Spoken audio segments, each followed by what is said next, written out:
Selamat siang Bu Oki dan teman-teman semua.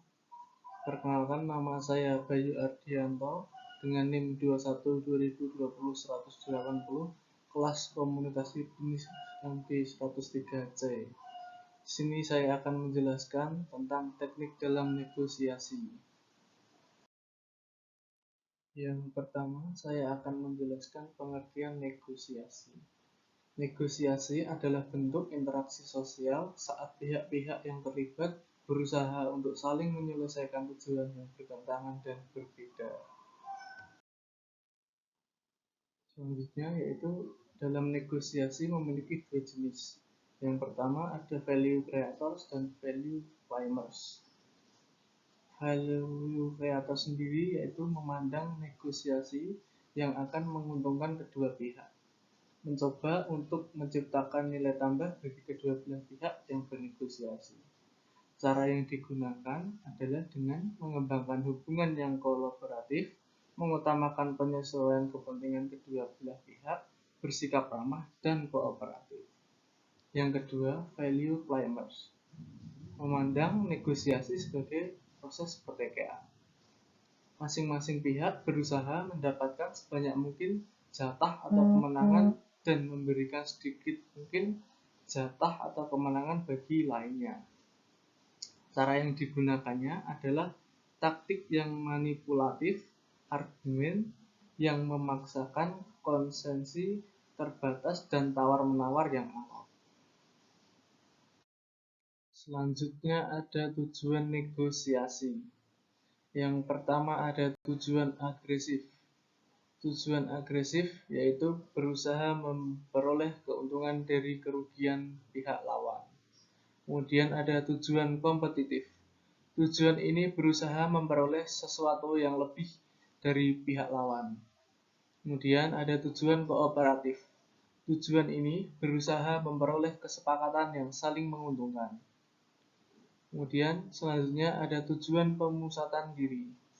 Tujuan ini berusaha memperoleh keuntungan tanpa memperhatikan penerima pihak lawan. Selanjutnya ada tujuan defensif. Tujuan ini berusaha memperoleh hasil dengan menghindari yang negatif. Yang selanjutnya ada persiapan negosiasi. Ada 3 hal yang perlu dilakukan dalam mempersiapkan negosiasi. Yang pertama, melakukan pengukuran diri. Yang kedua, melakukan pengukuran kepada pihak lain. Yang ketiga, melakukan pengukuran terhadap situasi. Pengukuran diri. Pada tahap pengukuran diri ini, negosiator perlu melakukan beberapa aspek. Yang pertama, menentukan komposisi anggota dan perannya masing-masing. Yang kedua, taktik yang digunakan selama bernegosiasi. Yang ketiga, sasaran yang ingin dicapai. Kemudian yang terakhir, menentukan reservation point. Pengukuran terhadap pihak lain. Pada tahapan pengukuran terhadap pihak lain ini, negosiator perlu melakukan beberapa aspek. Yang pertama, mengidentifikasi siapa pembuat keputusan utama dari pihak lain. Yang kedua, menentukan kepentingan pihak lain dalam bernegosiasi. Kemudian yang ketiga ada perkiraan anggota tim dari pihak lain dan masing-masing perannya. Kemudian ada pengukuran terhadap situasi.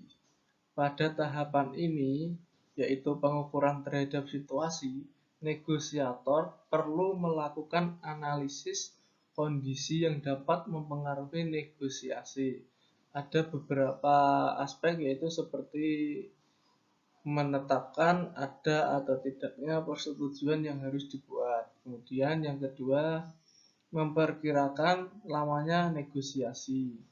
Kemudian yang ketiga, memperkirakan ada atau tidaknya dampak berantai dari negosiasi tersebut. Yang selanjutnya ada langkah dasar dalam bernegosiasi.